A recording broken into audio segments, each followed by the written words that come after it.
¿Cómo manejar la ira? Ese es el tema que vamos a estar tratando del día de hoy acá en Soluciones y para ello nos acompañan los especialistas en la materia. Lorenzo Campins, terapeuta, coach y sanador holístico, y además Noel Zuniaga, psiquiatra.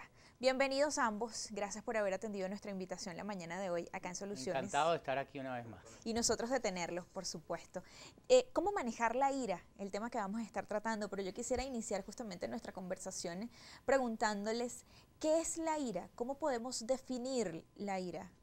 Podemos comenzar como ustedes prefieran.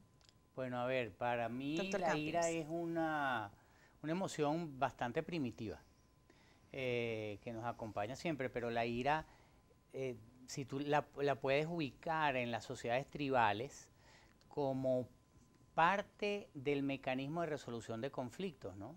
Cuando éramos hombres y mujeres de las cavernas, la ira se utilizaba para comunicar poder y para infundir temor en el adversario, ¿no? Fueran propios o ajenos, es decir, de la misma tribu o extraños, ¿no? Eso quedó allí, eso queda en la amígdala, en el cerebro primitivo. Nos acompaña en nuestro proceso evolutivo como seres humanos. Somos ahora civilizados, pero la ira permanece. El tema no es la ira, sino lo que hacemos con la ira.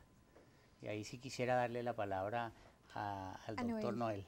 Gracias. Sí, bueno, complementando un poco lo que comentaba acá el compañero, es una emoción, como él dice, que de alguna manera prepara al organismo para enfrentarse a una amenaza. ¿Okay? Lo que pasa es que esta definición no discrimina la ira que pueden sentir las personas a la que pueden sentir los demás seres vivientes.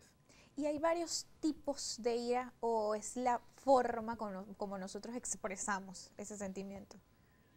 Bueno, yo creo que más que varios tipos de ira, hay varios tipos de emociones negativas, sobre todo máscaras del miedo.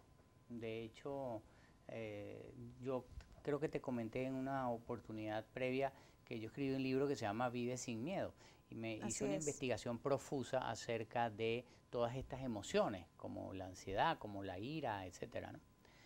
Y es interesante como la ira, el que siente la ira, puede parecer ilusoriamente como que está a cargo de lo que está ocurriendo, porque está agrediendo, cuando es todo lo contrario, porque el que siente ira está dándole el control de sus emociones a la otra persona, a la circunstancia o a la situación. Entonces realmente es colocar fuera de mí el control de mis emociones.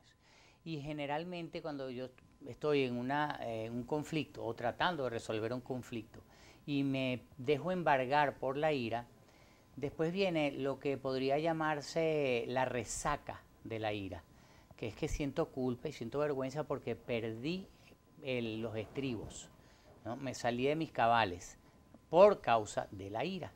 O sea que hay varias etapas cuando pues Sí. experimentamos la ira.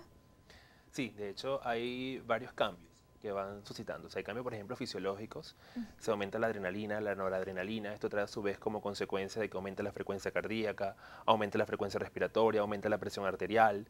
Hay cambios, por ejemplo, psicológicos. Se pierde, por ejemplo, la capacidad de empatía. Se pierde la capacidad de consideración, de poderse monitorizar. ¿Ok? Incluso se pierde la objetividad. Es importante. Y esto también trae como consecuencias cambios en el comportamiento. Hay conductas más intimidatorias, se cambia la expresión facial, el lenguaje corporal, ¿sí? Todo esto de alguna manera manifiesta que una persona está siendo embargada por ira. ¿Y cuáles son esas emociones que experimenta una persona cuando siente ira? O sea, ¿qué es lo que siente el cuerpo? ¿Qué es lo que pasa en esa persona mentalmente y pues fisiológicamente? Bueno, yo creo que Noel lo explicó muy bien. Hay una pérdida de objetividad, que es el cuerpo se cae en un estado de defensa hacia una agresión, sea real, inminente o imaginaria. Entonces, claro, eso dispara una serie de indicadores hormonales, de neurotransmisores, etcétera. Entonces, la persona al perder la objetividad, y como lo dijo también Noel, la capacidad empática, la persona pierde el control. Ese es, digamos, el más grande riesgo del iracundo, que pierde el control. Y esa pérdida de control te conecta con lo que llamaba Carl Jung la sombra, porque entonces empiezo a expresar mi parte más oscura, ¿no? ¿Y cuesta a esa persona o le cuesta a esa persona que siente pues ira, que está irritable ante situaciones, le cuesta darse cuenta que es un problema que debe tratar, y no es los factores ambientales lo que están trayendo esa consecuencia en él?